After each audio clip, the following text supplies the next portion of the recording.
Oh, there's a fish looking at yours, Skinzer.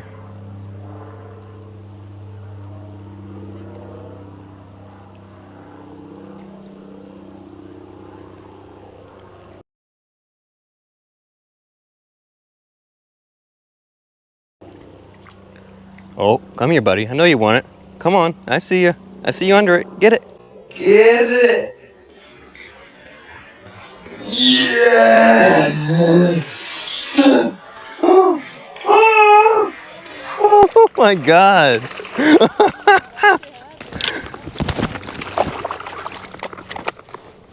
Dude. I watched that fish like track it and get closer and closer, and that was insane. Wow, that was a really cool catch, people. Just saw this fish run it down and attack it.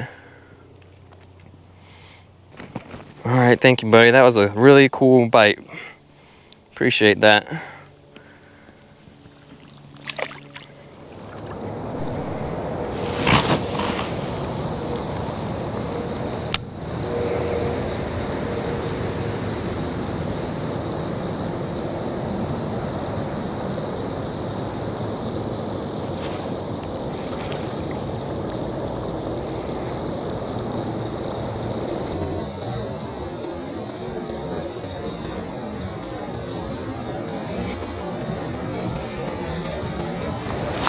There's a fish. There's a fish. Another bowfin. Another bowfin, guys. Oh. Wow. What a hit. Not as big as the last one. Goodness gracious. What a hit, though. Oh. Nice one.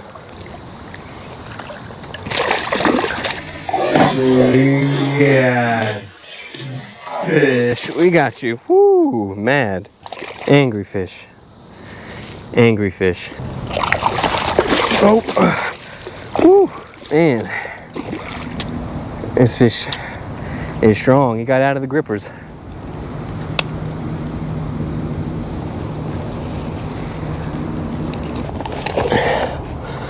All right. Bowfin number 2 of the day.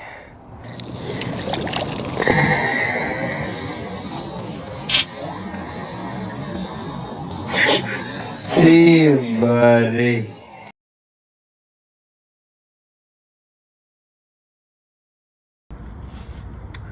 What is going on, beautiful people?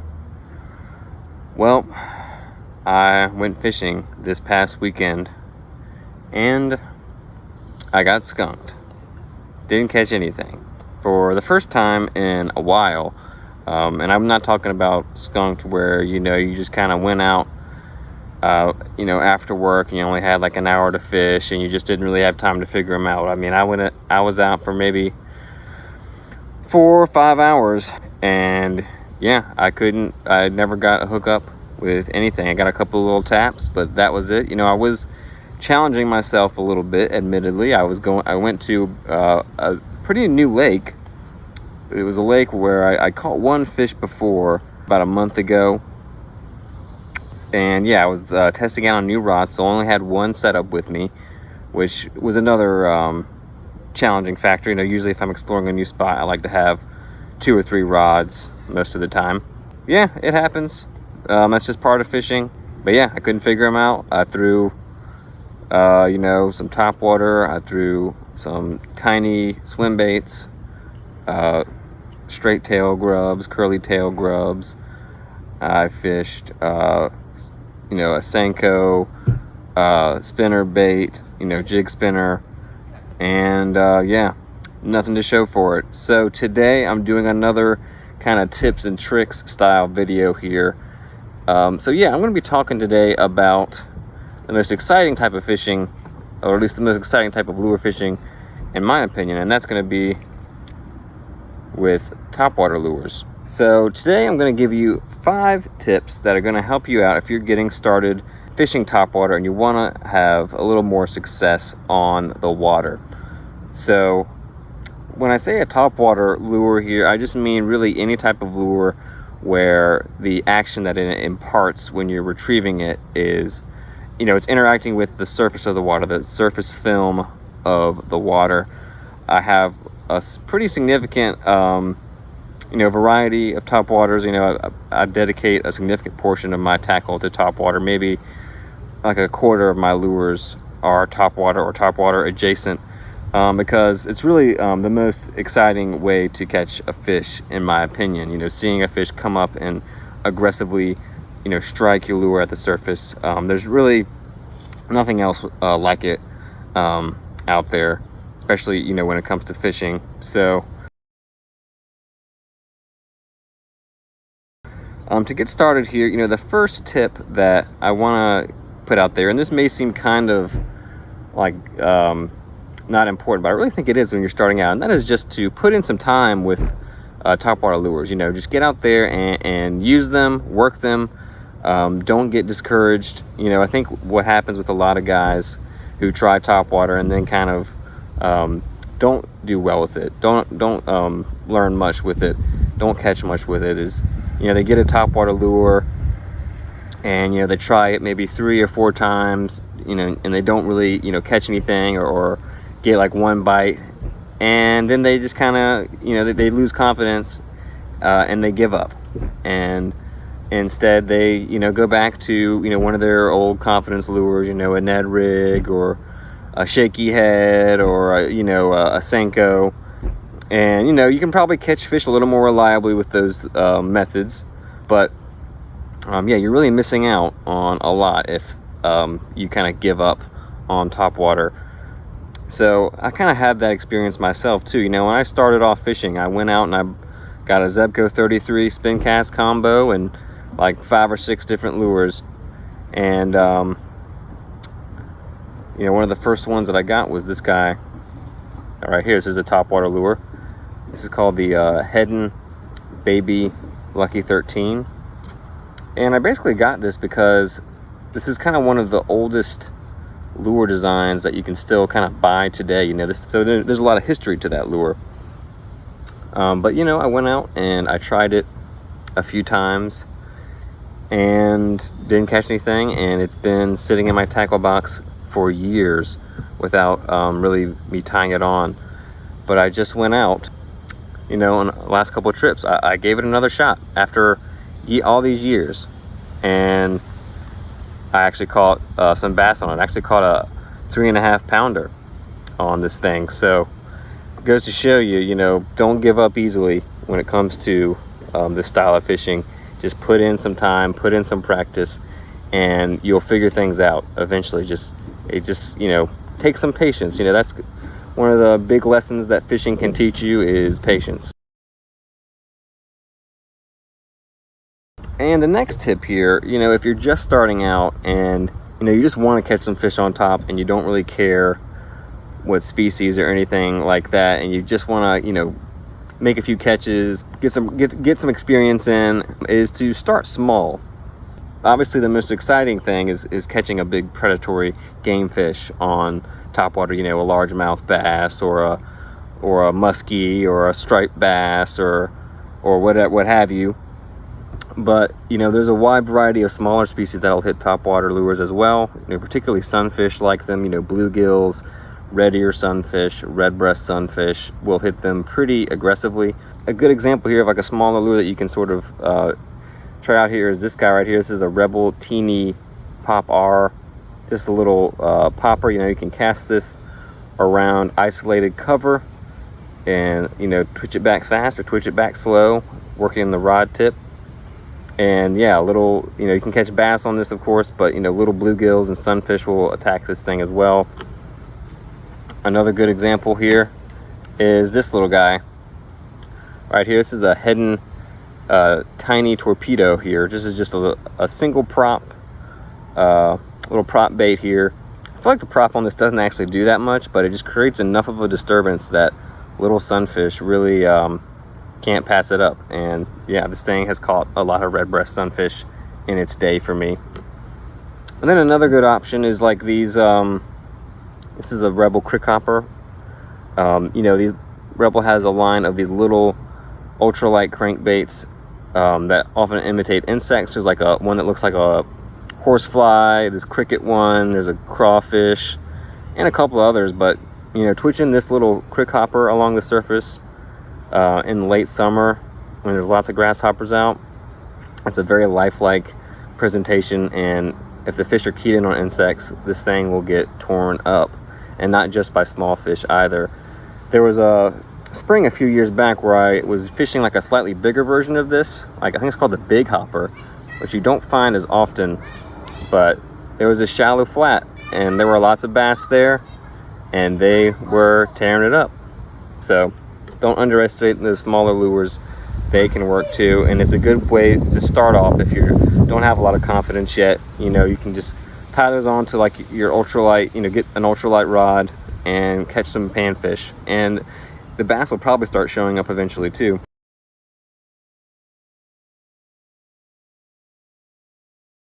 Another thing here is working with the conditions. So a lot of what you will hear with topwater is that it's better under certain conditions. You know, you want it to be cloudy, or you want it to be you know, early morning or late evening, you know, low light conditions. And that's true. You know, if you really want to maximize your chances, those are a good rule to follow. This can include, you know, kind of like the types of lures that you're using as well. So like if you have a lot of targets to cast through, then something like the Lucky 13 is great. You can work it nice and slow. So if there's like lots of isolated weed patches or laydowns, or if you want to cover a lot of water, you know, you've got a big flat or something that you're casting across, then something like this little buzzbait might be a better option. So you want to work with the terrain, the conditions, the water, you know, what's there. Are there targets? Is there just a lot of water that you want to cover? And be aware of that with your lure choice. And you know, areas where I really like to throw a topwater, you know, too, it can be, I really do like depth transitions. You know, if you're like at a pond and you kind of see an area where the depth is changing, there's like a drop off or something, retrieving a topwater over that can be really deadly. Or you know, a shallow flat, you know, even if it's just like 2 feet of water, you know, a topwater is great for covering that, because you know, if you have like a subsurface bait in that situation and there's like a lot of debris in the water, or there's gunk on the bottom, then it's going to get fouled up, the action's going to get messed up, and it won't work as well. So that's why a topwater is great. You know, you're just on the surface, you're creating a lot of commotion, you're able to draw in fish from a distance. You know, if you're using like a loud lure like this whopper plopper, for instance. Also grass beds, you know, weed beds. If there's weeds that are like a few inches or a foot or two underneath the water, retrieving a topwater over that is also a great situation for it. Another thing too is, you know, when you're outside of those ideal conditions, it doesn't mean that topwater won't necessarily work. Sometimes you should just tie it on. You know, if you're in that situation where you just have been fishing all day, nothing has worked, and you haven't tried a topwater yet, no matter what the conditions, just try it sometimes. You'll be really shocked when it can work. I've had topwater work, you know, at 95+ degree weather at 3 in the afternoon in clear water on a hot summer day. And also, you know, observing the fish's behavior too can give you a hint. You know, if you're seeing a lot of commotion near the surface, you know, fish jumping, or you know, bluegills or shad getting chased, or you see bass themselves leaping out of the water, or whatever predator you're after. For instance, there's a lake that I fish pretty regularly, and you know, late in the summer last year, I would go out there and I would see the bass leaping out of the water, and what these fish were doing, these bass, they were chasing dragonflies. You know, the dragonflies at that time, there were several species of dragonflies that were laying eggs. And when a dragonfly lays their eggs, you know, most species they'll have to get near the surface of the water. You know, they'll either dip their tail down in the surface, or they'll get, you know, they'll land on some vegetation to do it. The moment of vulnerability for those insects, and the bass were exploiting that. They were attacking the dragonflies. And what I did to capitalize on that, I tied on this little guy right here. This is the Heddon Tiny Crazy Crawler. This is about 1/4 ounce topwater crawler. See, it's got these two wings on the side here, and this is a great imitation of a struggling insect on the surface. You know, those two wings, it looks like a struggling dragonfly, and those bass were hitting it at my feet. I mean, they were so keyed into it. They were being really reckless, really aggressive, because we were just mimicking what these fish were looking for really, really well with the crazy crawler. So be aware of that as well. Another tip here is to mix up your presentations with topwater. You know, I think a good idea when you're starting off is to get 2 different topwaters that have actions that are pretty different from each other. So maybe like a slow topwater, like the popper, and then something a little faster moving, like the whopper plopper. And, you know, you can try one, you know, and if that's not working, then switch to the other, because the topwaters, you know, they all have a different action. You know, a plopper has a different action than a buzzbait, which has a different action from a buzz frog, which has a different action from a hollow body frog, which has a different action from a wake bait. So sometimes there's just a certain action that the fish are going to respond to better than others. So that's just, I mean, that's a factor with all lures, but I think with topwater, it's really important to get it dialed in on a specific action that the fish want. And that's something that you can refine more as you get more lures. And, you know, on that note as well is, you know, if you have a bait like, you know, a plopper or the crazy crawler, you know, a floating lure that you can kind of retrieve at a steady pace, you know, mix in some changes into that retrieve. You know, you can, you know, a lot of people, they'll just burn this whopper plopper back, and that's often a good way to catch fish. But you can pause it in your cover, you can, you know, pull it, make it splash, you can do a hard handle turn, cause more water to splash out. You know, if there's like a fish that's tracking it and they see that, that can sometimes provoke them to strike. And it's, you know, similar to other reaction lures, right? You know, sometimes giving it that little extra crank, or twitching it, or pausing it, or just some kind of variation in the retrieve is going to make a difference for you. So the final thing here that I want to touch on here has to do with the hookups with topwater. You know, that's another reason why a lot of people give up on it, I think, is they don't have a good hookup ratio or with topwater baits. And this is especially an issue with kind of more weedless lures. So think of something like this guy right here. This is a scum frog. See, it's got 2 hooks that are kind of flush with the body here. And another example here, this Stanley ribbit frog. You can see it's got twin hook points as well that are pretty much flush with that plastic. And yeah, that can be really frustrating. If you're getting a huge blow up, then you set the hook and, you know, the lure just flies back out at you. That's pretty aggravating. So the tip there is just to kind of wait until you feel the you know, tension on your line. You really feel that fish starting to kind of swim off.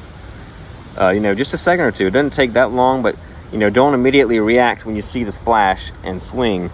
Wait until that fish has the lure under the water and pulls it down, and then you can jack them. You know, those are my 5 tips for getting started with topwaters. That's going to wrap things up here. Like I said, just wanted to touch on this subject because, you know, the last year or two, I've really gotten into topwater a bit more. I've found more success with it, and I've learned more about it, when to use it, how to use it, you know, what baits I like.